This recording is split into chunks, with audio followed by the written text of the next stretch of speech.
በየቀኑ ራሴን ሳየው የማወራው ስለ ግብረ ሰዶማውያን ነው። 6 ገና 27 ዓመት የሆኑ ልጆች ግዴለሽም እንዴት እናድርግ ሞክሪን እድሜውን አታስቢ። ሰላም ውድ የቻናላችን ቤተሰቦች እንደምን ቆያችሁ? ዛሬ ይዘንላችሁ የመጣነው በማህበራዊ ሚዲያ ትልቅ ውዝግብን የፈጠረው አንድ እርሰ ጉዳይ ነው። በአዲስ አበባ ናይት ክለብ ውስጥ ምን እየተካሄደ ነው?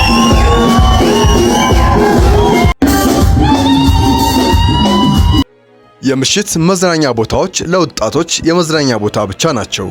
ነገር ግን ከዚህም በዘለለ ስነ ምግባር በጎደለው ነገር እንደሚደረግበትም ብዙ መረጃዎችም ይፋ እየወጡም ይገኛሉ። በተለይም ስለ አደንዛዥ ዕፅ፣ ስለ ወጣቶች ባህሪ፣ ስለ ወሲባዊ ብዛትና ስለ HIV ኤድስና ስለ ሌሎች ጉዳዮችም የተነሱ ክሶችስ ምን ያህል እውነታ ናቸው? ዛሬ በዚህ ቪዲዮ ላይ ሁሉንም ጉዳዮች አንድ ባንድ እንዳስሳለን።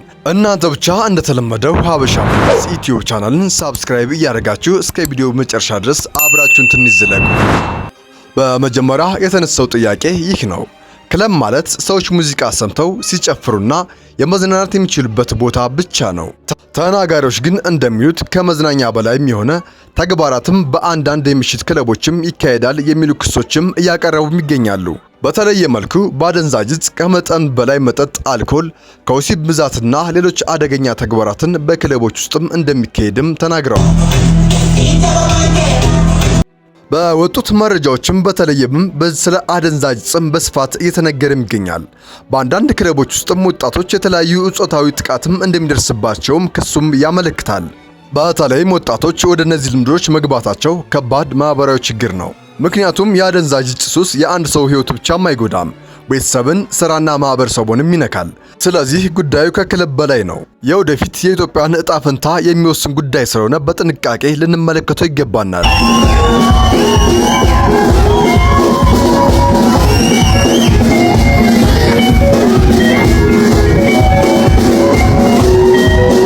ከቪዲዮ በጣም አነጋጋሪ ክፍሎችም HIV ኤድስ ነው።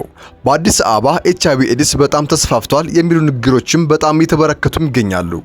ነገር ግን ከነዚህ በጣም መጠንቀቅም ያስፈልገናል።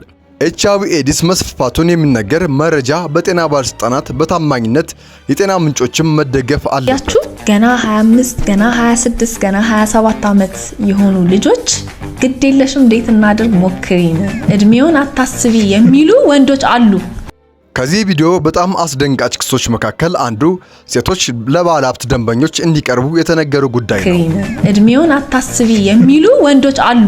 የሆነ ጊዜ አሁን በጣም ፍለርት አረግንና ስንት ዓመት ነው ስለው ይህ የሚወራው እውነታ ከሆነ ግን በቀላሉ ማየት የለብንም። የሰው ክብር፣ የሴቶች መብት፣ የወሲብ መበዝበዝና የሰው ህገወጥ ንግድ ጉዳይ ይሆናል። ቲክቶክ እና የተለያዩ ማህበራዊ ሚዲያዎችም የወጣቱን ኑሮ በእንገድም እየቀየሩ ነው። ውድ ልብስ፣ ውድ ስልክ፣ ውድ ጸጉርና ውድ መኪና፣ ክለብ የተለያዩ ህይወታቸውንም እየቀየሩ ይገኛሉ።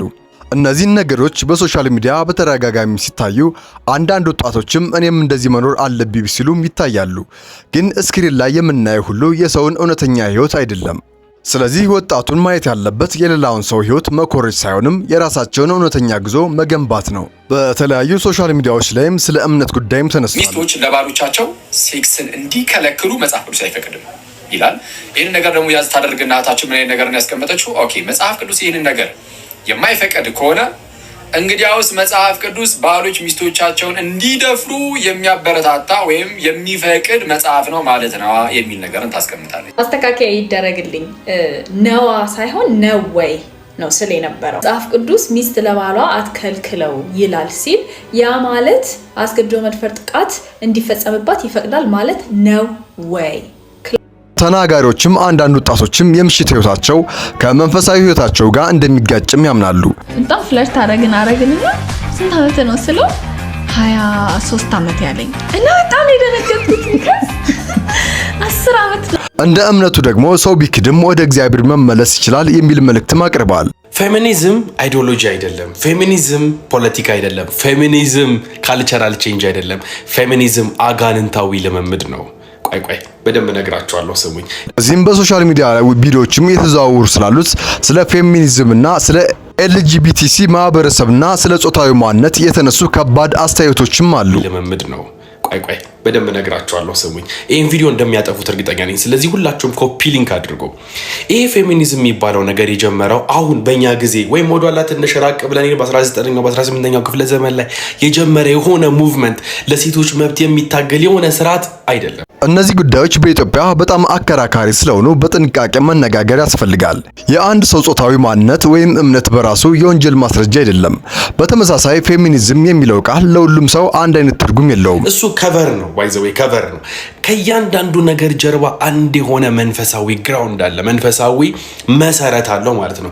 የፌሚኒዝም መሰረት፣ የፌሚኒዝም መንፈሳዊ ግራውንዱ ምንድነው ብለን በደንብ መዛግብትን ያገላበጥን እንደሆነ የምንደርሰው ባቢሎን ጋር ነው።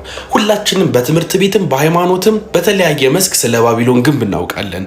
ባቢሎን ስለዚህም የሰውን ማንነት ከህግ ተግባር መለየትም ያስፈልጋል። በየቀኑ ራሴን ሳየው የማወራው ስለ ግብረ ሰዶማውያን we need more ማለት ነው። ገባሽ? ሞር ወንዶች ጋር we need more ጥያቄ ማብቂያ የለውም ማለት ነው። ለምሳሌ አንድ ሴት ሌላው በጣም ከባድ ክስ ደግሞ በፖሊስ ጋር የተያያዘ ጉዳይ ነው። ይህን መረጃም የሚናገሩ ሰዎችም አንዳንድ አካላትም የፖሊስ አባላት የሚፈጸሙ ተግባራትን ሁሉንም ነገር እያወቀ በምን ኬዝ እንደሆን ባይታወቅም ዝምታን መርጦም ይገኛል። ባይ ዘ ዌይ ፌሚኒዝምን አይደለም መፍራት ያለባችሁ ትምህርትን ነው፣ ኤጁኬሽን። ይህን ሴቶችን የሚጨቁም ባህላችሁን እስከዛሬ ተሸክማችሁት እንድትኖሩ የፈቀደላችሁ ባይ ዘ ዌይ የአብዛኛው የኢትዮጵያ ማህበረሰብ ክፍል አለመማር ነው። ስፔሻሊ ሴቶች። በዛሬ ጉዳያችን ክለብ መሄድ ትክክል ነው ወይስ ስህተት ነው የሚለው ብቻ አይደለም።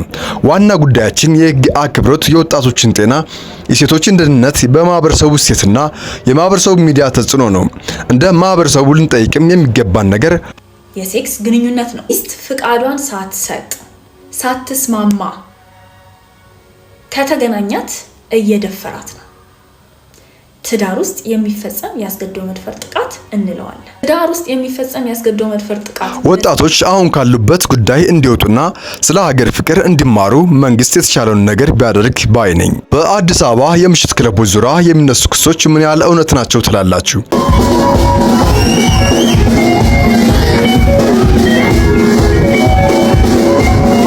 አስተያየታችሁን በጨዋ መልክ ኮሜንት ላይ አስቀምጡልን። አንድ እህታችን አምላኬ ወንድ ሳይሆን አምላኬ ሴት ናት ብላ እንደተናገረች ሁላችሁም የምታውቁት ነው። ፌሚኒዝም የሆነ አይነት ለውጥ መጥቶ ባህላችን ይበላሻል ምናምን የምትሉት ፍርሃት አቺቭ የሚደረገው በኤዱኬሽን ነው፣ በትምህርት ነው። እና ሴቶች እየተማሩ በጣም አሪፍ በጣም አሪፍ። ስለዚህ ይሄ ነገር የጀመረው አሁን ሳይሆን ከበፊትም ጀምሮ ነው። ይሄ የሴት አምልኮ የመንፈስ አሰራር ወይ አስታሮት የሚባለው የመንፈስ አሰራር የሚሰራው የሆነ ጣዖት ሆኖ አምልኩኝ ለኔ ስገዱልኝ እያለ ሳይሆን የሚሰራው በዚህ ጊዜ የሚሰራው ራሱን አይዲዮሎጂ፣ ራሱን ፖለቲካ፣ ራሱን ካልቸር እያደረገ ነው በደንብ የሚመለከው ማለት ነው። እንዴት እንደሚሰራ በደንብ ደግሞ በጥልቀት የምነግራችሁ ይሆናል። በቀጣይ የተሻለ እርሰ ጉዳይ እስከምንገናኝ በያላችሁበት የዓለም ዳርቻ ሁሉ ሰላማችሁ ብዝት ይበልን። እኔ ከዚህ ላይ እሰናበታችኋለሁ። ቸር ቆዩ።